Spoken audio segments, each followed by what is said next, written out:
Ali Rabé, bonjour. Bonjour. Voilà, c'est fait. Vous êtes réélu maire de Trappes, cette fois-ci au premier tour, avec 58% des suffrages. Est-ce que c'est une surprise pour vous? Honnêtement, une surprise, non. Je m'attendais à gagner cette élection. J'avais l'espoir de la gagner au premier tour. Je sentais bien ces dernières semaines que l'adhésion de la population de la ville de Trappes était présente et surtout qu'il y avait une mobilisation populaire. Que les gens que je croisais dans la rue tous les jours me disaient être déterminés à aller voter, ce qui est assez rare à Trappes, honnêtement. Les élections, d'habitude, on s'en désintéresse, y compris les élections municipales, et on s'en détourne. Et là, je croisais des jeunes, des papas, des mamans, des gens qui étaient installés à Trappes depuis parfois 20-30 ans et qui n'avaient jamais voté et qui me disaient avoir pris leur carte électorale exprès pour ma réélection, être déterminés à aller voter, compter y aller en famille. Donc il y avait un climat qui quand même me permettait d'estimer que la victoire était évidemment apportée, mais surtout qu'elle était apportée au premier tour. Et je voulais vraiment, dans mon fort intérieur, faire cette démonstration de force-là pour non seulement asseoir ma légitimité définitivement, parce qu'elle a été contestée depuis un an, cette légitimité fortement. Votre élection la première élection a été annulée. La première élection a été annulée par un recours de mon opposition, mais au-delà, il y a eu un certain nombre de condamnations morales à l'autre bout de la France, de la part d'élus, de maires, de députés, notamment chez les Républicains, autour de Valérie Pécresse, de Renaud Muselier et d'autres, qui demandaient la mise sous tutelle de Trappes.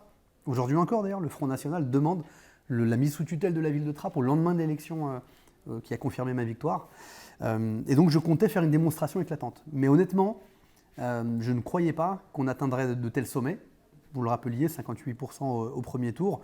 Mais surtout, une vraie surprise du point de vue de la participation électorale. Vous savez que les élections partielles, d'habitude, on divise par deux oui. La participation. On l'a vécu d'ailleurs il y a un an, il y a moins d'un an. On a eu une législative partielle sur la circonscription de Trappes et on a eu, je crois, à l'époque, à peine 20% de participation, un petit peu moins même. Cette année, on a augmenté la participation par rapport à 2020 de 7 points. Donc la vraie victoire pour moi, elle est là. Comment on explique justement cette participation en hausse, votre score aussi, qui a augmenté depuis la première élection? Comment on explique cet engouement pour cette élection En nombre de voix, il faut comprendre qu'on a doublé notre score.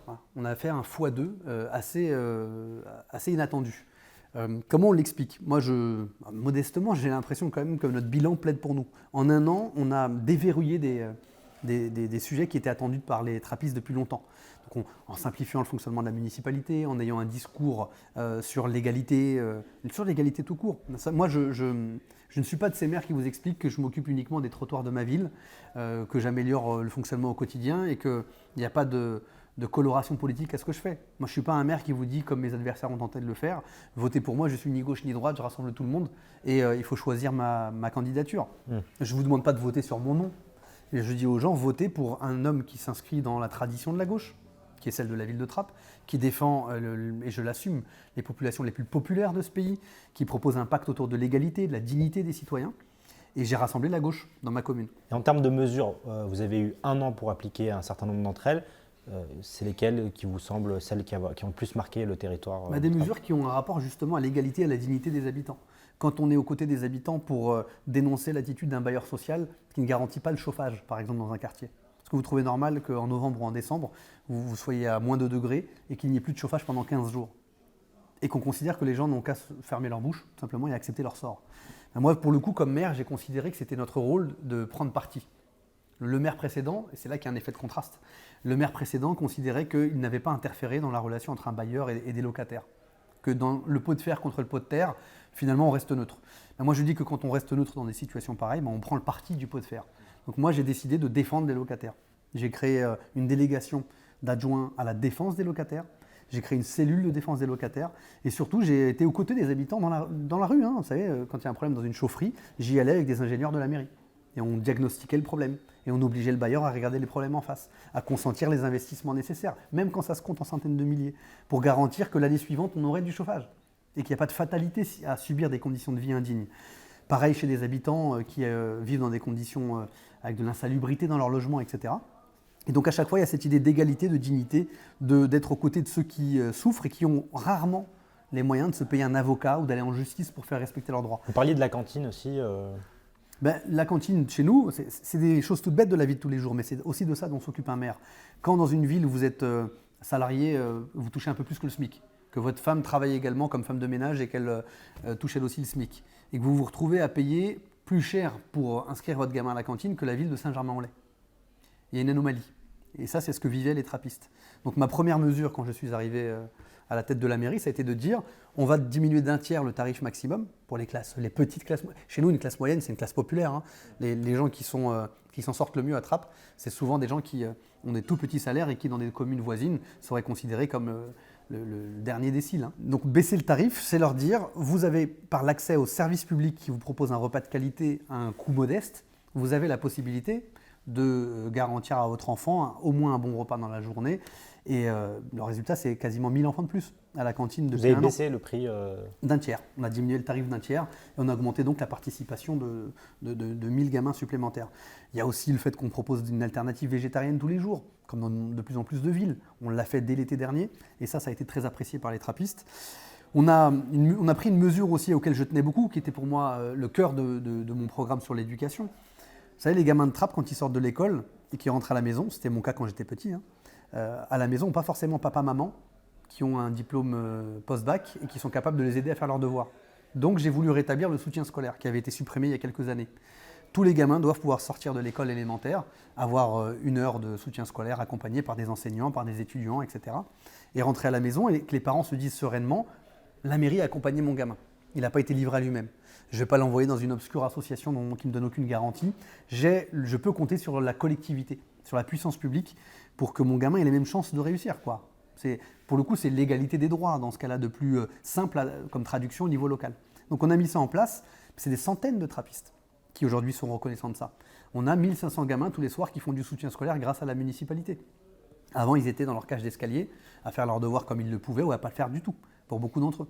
Donc c'est des mesures très concrètes qui se traduisent dans la vie quotidienne des habitants et qui changent leur quotidien. On sait aussi que la ville de Trappes, que les habitants de Trappes, on dit les trappistes, comme les moines, ont été la cible de plusieurs polémiques, souvent au Roland raciste.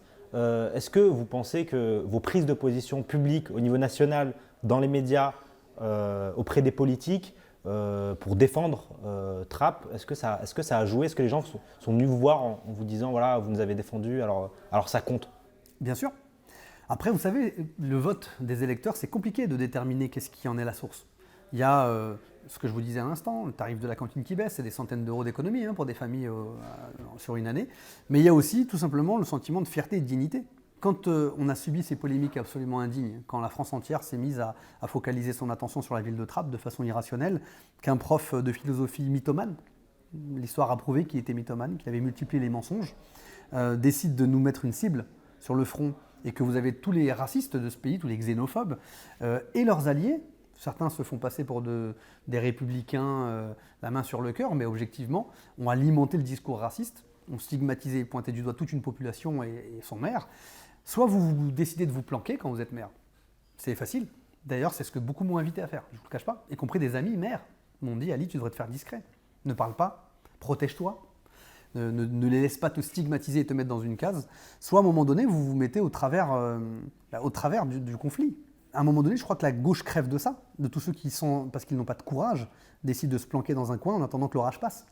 Et face à nous, on a des gens qui sont déterminés, qui sont minoritaires, je le crois encore, mais qui sont déterminés, qui ont un agenda politique. Et ils avancent, financés par des grands médias, justement. On les voit parler sur CNews matin, midi et soir, mais sur d'autres médias également, y compris du service public. Et face à eux, ils ont quoi? Des invités sur les plateaux qui sont complaisants, qui s'excusent d'être là, qui regardent leurs chaussures, ou pire encore, qui abondent dans le même sens. Moi, je me suis retrouvé sur des plateaux télé avec des gens comme François Pupponi, j'ai entendu des gens comme Julien Drey et beaucoup d'autres, qui disaient oui, vous avez raison, il y a un problème dans ce pays avec les territoires perdus de la République comme Trappes, en reprenant le discours de nos adversaires idéologiques. Et moi, je ne me suis pas posé la question en fait. Au moment où la polémique a été engagée contre Trappes et contre ses habitants, c'était le rôle du maire de se mettre en première ligne. C'était le rôle du maire de prendre des coups, s'il le faut, mais d'en rendre également, pour rétablir la vérité. Quand il y a des injustices, quand il y a du mensonge, ceux qui se taisent sont aussi coupables que ceux qui profèrent ces mensonges. Donc le rôle du maire, c'était de s'exprimer, de rentrer dans l'arène. Et les trappistes, oui, m'en ont été largement reconnaissants. Et moi, j'ai aucun regret. Cette séquence, elle a été violente pour moi. Elle m'a amené à être mis sous protection policière, menacé de mort, à être l'objet d'une haine, une déferlante de haine qui m'a submergé. Mais j'aurais aimé d'ailleurs avoir plus de solidarité et plus de soutien de la part de la classe politique, des artistes, du monde de la culture, de tous ceux qui jusque-là avaient une conscience qui s'élevait contre les injustices et contre le discours xénophobe. Je constate qu'il y a de moins en moins de voix qui osent entrer dans l'arène dans ces moments-là, de peur d'être éclaboussées. Et plus on réfléchira et plus on sera dans le calcul politicien et moins on osera prendre de risques, plus on déroulera le tapis rouge à nos adversaires et on permettra que des pans entiers de la population française soient mis à l'écart. Ça laisse des traces à Trappes, Bien sûr. ces séquences. Les gens le vivent comment Mais moi déjà, si je me suis mis en travers à ce moment-là, c'est parce que je ne supportais pas l'injustice qui était faite d'abord aux lycéens, dans ce fameux lycée où enseignait Didier Lemaire. Parce que je connaissais la réalité, voilà, avant tout le monde, dans un moment où elle était inaudible. On était, rappelez-vous, quelques mois après l'assassinat de Samuel Paty, on avait là un prof de philosophie qui se disait menacé de mort et victime de menaces et sous protection policière. Donc c'est vrai que mon discours à ce moment-là était difficilement audible. Quand je disais attention, ce que dit ce monsieur qui relève du témoignage plus ou moins sincère, plus ou moins réel, mais ce n'est pas la vérité des faits. À vous, journalistes, d'aller vérifier. Je n'apportais même pas ma vérité. Je demandais aux journalistes de faire leur travail de vérification, de recoupement des informations, d'aller sur le terrain donner la parole à d'autres. Et bien à ce moment-là, moi j'ai été franchement stupéfait de voir l'état du débat démocratique dans notre pays. Je vous parlais tout à l'heure du silence de ceux qui, par absence de courage et par volonté de ne pas être éclaboussés, se taisent. Mais je suis encore plus choqué de l'attitude des journalistes, des médias de ce pays qui déroulent le tapis rouge à quelqu'un qui a un discours objectivement affabulateur, au point que rendez-vous compte qu'une parole a fini par permettre à la vérité de progresser, notamment dans le journal Le Monde, Mediapart a bossé, etc. C'est finalement une parole institutionnelle. Ce sont des autorités qui, sous couvert de l'anonymat pour certains, plus publiquement pour d'autres, ont dévoilé la réalité. Que ce que disait ce professeur n'était pas vrai, que les menaces de mort n'étaient pas avérées, qu'elles n'existaient tout simplement pas. Mais à ce moment-là, c'était dur de l'entendre. Et quand vous vous appelez Ali Rabet et que vous êtes maire de Trappes et que vous dites la vérité avec des éléments factuels à l'appui, vous êtes totalement inaudible. Là, on a un cas d'école à Trappes. Comment on fait quand on a ces torrents de boue, ces polémiques racistes qui sont quand même à un niveau national, qui sont massives, qui sont relayées dans les médias, par les politiques? Comment on fait justement pour avancer, pour pouvoir apporter un discours social, un discours de gauche? Et comment on fait reculer l'extrême droite? Parce qu'on ne va pas se mentir, on en a besoin aujourd'hui. On a besoin d'un mode d'emploi. Comment vous avez fait? Comment on peut faire au niveau national? Je n'ai pas la prétention d'avoir la formule magique, sinon je la partagerais bien volontiers avec tous. Mais moi, deux enseignements que je tire de mon année d'expérience ici à Trappes. Le premier, c'est qu'il ne faut jamais reculer. Il faut cesser par lâcheté, par toutes ces petites lâchetés individuelles et collectives, à renoncer à mener les combats. Quand face à nous, des discours caricaturaux, agressifs, outranciers viennent pointer du doigt une partie de la population, ou une personne d'ailleurs, une personnalité qui incarne quelque chose, il faut que se lèvent plusieurs voix en même temps et assument d'aller à l'affrontement. Il faut arrêter les compromis. Il faut arrêter de consentir, de céder du terrain à des personnes pour essayer d'asseoir sa crédibilité personnelle. Chercher une sorte de respectabilité Ça ne sert à rien, parce que vous ne serez jamais respecté de toute façon. Vous subirez des procès ad hominem, vous ne serez jamais entendu parce qu'on vous suspectera toujours d'être dans une stratégie à trois bandes ou d'avoir un agenda caché. La taquia. Mais j'allais le dire, moi j'ai entendu ça sur un plateau télé. J'étais sur le plateau de Laurence Ferrari, j'avais à mes côtés Jean-Claude Dacier, une voix connue de l'extrême droite dans ce pays dorénavant. Et entre deux séquences en direct, pendant la pause pub ou je ne sais quoi, il me dit de toute façon, vous faites de la dissimulation, vous êtes dans la taquilla. Quoi que vous disiez. Quoi que vous disiez, vous êtes discrédité. Ce que vous dites ne peut pas être le fond de votre pensée. Alors même que d'ailleurs j'avais des propos qui n'étaient pas des propos mesurés. Je disais ce que je pensais et ce que je voyais sur le terrain. Donc on a affaire à des gens qui nous discréditent par principe.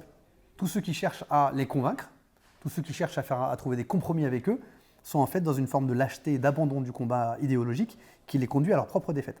Donc il faut cesser les petites et les grandes lâchetés, il faut mener le combat frontalement, et c'est parce que nous le mènerons frontalement en assumant la réalité du clivage qui existe entre nous et eux, et en donnant à voir deux projets de société radicalement différents, que ceux qui nous écoutent pourront choisir leur camp, tout simplement, et décider de rallier un discours ou un autre. Le pire, c'est les petites lâchetés. Le deuxième élément, alors c'est très concret, là où nous avons les responsabilités, et si demain la gauche reprend le pouvoir au niveau national, il faut arrêter de desservir les classes populaires, c'est aussi simple que ça.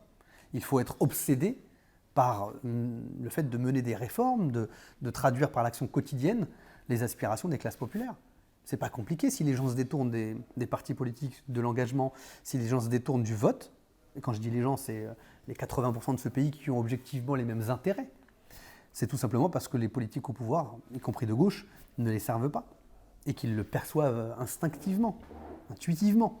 Et donc ils considèrent que leur vote ne sert à rien, puisque que je vote pour une majorité de gauche ou une majorité de droite, ça se traduit par un SMIC qui n'augmente pas, par le blocage des prix qui n'est pas engagé. Là, on le voit avec la flambée des tarifs du gaz, etc. Ça se traduit par des services publics qui continuent de se dégrader, un hôpital où j'ai de moins en moins d'infirmières ou de médecins, une police qui disparaît de mes territoires et de mon quartier. Et donc tous ces petits reculs dans l'exercice des responsabilités par des hommes et des femmes qui se disent de gauche et qui mènent des politiques au détriment des classes populaires, ça détourne l'électorat populaire. Alors moi, je ne suis pas de ceux qui croient que l'électorat populaire est maintenant acquis à Marine Le Pen, définitivement. Il est d'abord acquis à l'abstention et au désespoir. Et donc on a des contingents immenses d'électeurs, de Français, qui sont susceptibles de se remobiliser si on leur donne à voir localement et nationalement la perspective d'un chemin qui sert leur intérêt, tout simplement. Si on n'est pas capable de le faire, à la fois à travers l'élaboration d'un programme ambitieux de rupture et à travers l'exercice des responsabilités locales pour montrer que c'est possible sur le plan local, je crois qu'on y arrive ici à Trappes, alors on ne retrouvera pas la confiance de ces électeurs et on est condamné à rester minoritaire. Mais dans tous les cas, singer l'adversaire, chercher à reprendre son discours, ses axiomes, ses méthodes, ça ne permettrait pas de retrouver notre électorat, jamais. Pour être aux responsabilités, il faut prendre le pouvoir. Pour prendre le pouvoir, il faut à minima être unis. Vous avez réussi ici à le faire, ça allait de soi. Comment ça s'est passé? Vous avez réuni la gauche Non, ça n'allait pas de soi. Historiquement, la ville, elle est communiste. Elle a été conquise par un maire socialiste il y a 20 ans. Et les communistes présentaient une liste contre lui. La gauche était plutôt divisée. En 2014, elle a été divisée. En 2020, moi, j'ai mené un combat acharné pour réunir la gauche. Et ça n'a pas été simple. Avec mes partenaires qui sont des partenaires durables du Parti communiste, ça n'a pas été simple. Leur réflexe était de monter une liste. Est-ce que vous avez été soutenu par le Parti communiste, par Jean-Luc Mélenchon, la France Insoumise, Absolument. les Verts? Par les Verts, par Génération, etc. Alors à l'époque, l'année dernière, le PS a soutenu l'ancien maire d'Hiver Gauche, de 84 ans, qui se représentait pour sa 4e élection. Donc bon, moi, je n'ai pas voulu cautionner ça et je n'ai pas voulu me retrouver derrière un maire qui d'ailleurs avait annoncé qu'il arrêtait sa carrière politique en 2020 et qui a contrevenu à son engagement en se présentant une fois de plus. Donc j'ai décidé de monter une liste de rassemblement de la gauche, mais ça a été un combat. Vous connaissez le fameux proverbe « l'union est un combat ». Mais on y est parvenu et personne ne nous donnait gagnant l'année dernière, personne. Et déjà à l'époque, on a réussi à remporter l'élection face à la droite et face à ce maire sortant d'Hiver Gauche qui a été soutenu par La République En Marche. On a réussi à l'emporter par deux choses. La clarté. On n'a pas joué les alliances d'appareils contradictoires, En Marche, etc. Enfin, tout ça, c'est pas possible, la gauche, la droite. Moi, j'ai fait une liste de rassemblement de la gauche, j'ai affirmé que j'étais un homme de gauche et je n'ai pas voulu transiger avec ça. Et la clarté de notre message a été mobilisatrice. Et le deuxième élément, c'est qu'on a assumé de parler aux classes populaires. Voilà. On aurait pu dire, on parle à un électorat plus bourgeois qui a l'habitude de plus voter à Trappes, ce qui est vrai. On a des quartiers pavillonnaires à Trappes, on n'est pas qu'un ghetto de HLM. On a 40% de logements privés à Trappes. On a 60%, 59% pour être précis, de logements sociaux. Ce n'est pas non plus des quartiers parfois ou des villes de Seine-Saint-Denis où on est à 80% de logements sociaux. Ce n'est plus le cas à Trappes. Et donc on a décidé de parler aux classes populaires, de parler rassemblement de la gauche et de parler de choses de la vie quotidienne. Voilà. De parler des services publics, de parler d'égalité, de parler de la dignité, etc. Et ça a porté ses fruits déjà l'année dernière, au moment où ils ne savaient pas encore exactement qui on était et qui j'étais moi comme maire. Au bout d'un an, ça a été amplifié. C'est le résultat de la dernière élection municipale. Mais je crois que la recette, c'est celle-là. Il ne faut pas faire semblant d'être ce que nous ne sommes pas. Il ne faut pas transiger avec ce que nous sommes. Il faut avoir un discours clair et mobilisateur vis-à-vis des classes populaires. Et puis après, il faut tenir parole. Et vous voyez, quand on tient parole, j'ai été élu l'année dernière, j'ai fait 40%. Cette année, j'en fais 58 en un an. Ce que me reconnaissent les gens ici, c'est d'avoir tenu parole. Et ma fierté, elle tient en deux. Il y a deux électorats nouveaux qui sont venus me renforcer. Le premier, c'est des électeurs habituels qui votent tout le temps, pour qui ça va bien, quoi, et qui votent. Et qui m'ont dit, l'année dernière, on a voté pour vos concurrents, mais cette année, on vote pour vous. Parce qu'on a vu ce que vous étiez capable de faire en un an. Le travail concret, le terrain. Et alors, le deuxième le deuxième contingent qui est venu renforcer notre élection cette fois, et c'est peut-être ma plus grande fierté parce que c'est le plus difficile à obtenir, c'est la masse de ces habitants, ces jeunes, ces moins jeunes aussi, qui ne votent jamais, qui ne savent même pas ce que c'est que voter. On s'est retrouvés dans les bureaux de vote, ça m'a été remonté par nos assesseurs, avec des gens qui rentraient pour dire « je veux voter mais je ne sais pas comment faire ».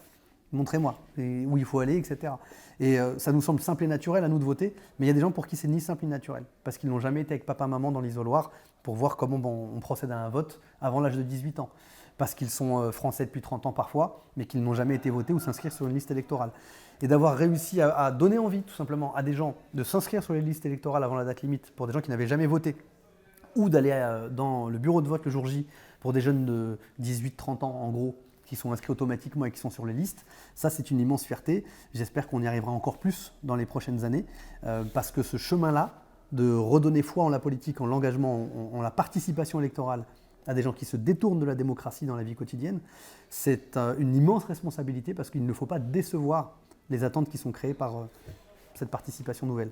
Pour finir, c'est quoi les futurs chantiers à Trappes? C'est quoi les mesures importantes que vous allez mettre en place?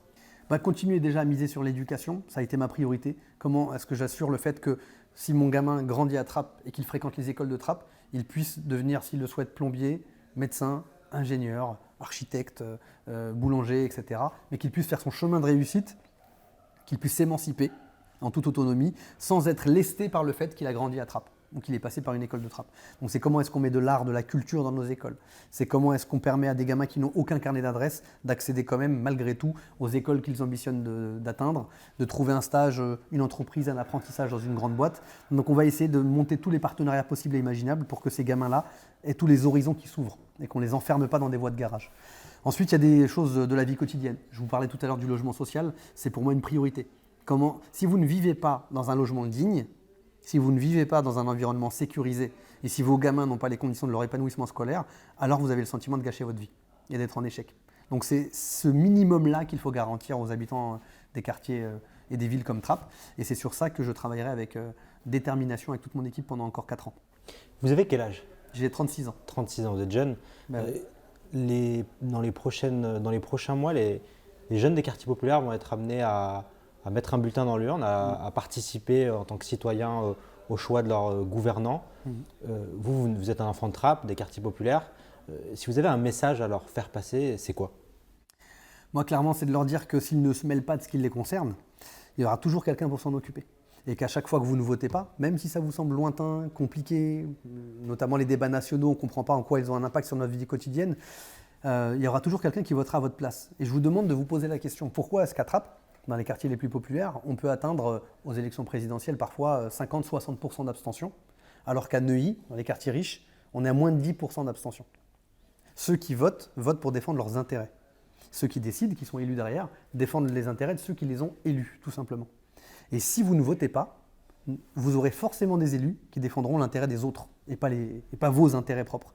Donc comprenez bien qu'à chaque fois que vous ne vous déplacez pas pour mettre un bulletin dans l'urne, il y a quelqu'un à l'autre bout de la France qui vit très bien, qui ne veut plus rien payer pour vous, qui veut qu'on baisse ses impôts, qui s'en sort très très bien dans la vie et qui ne veut plus payer l'école pour vos enfants ou pour vos frères et sœurs, qui ne veut plus payer l'hôpital si vous tombez malade parce qu'il a les moyens de se soigner lui-même, qui ne veut plus payer les routes, qui ne veut plus rien payer tout simplement parce qu'il ne veut pas donner sa part de solidarité et vous en serez donc vous les victimes. Et si ce n'est pas vous-même, jeunes de 18 à 30 ans, ce seront vos petits frères et vos petites sœurs qui grandissent et qui grandiront dans un pays plus hostile, moins accueillant. Rien que pour ça, il faut aller voter. Merci beaucoup. Je vous en prie.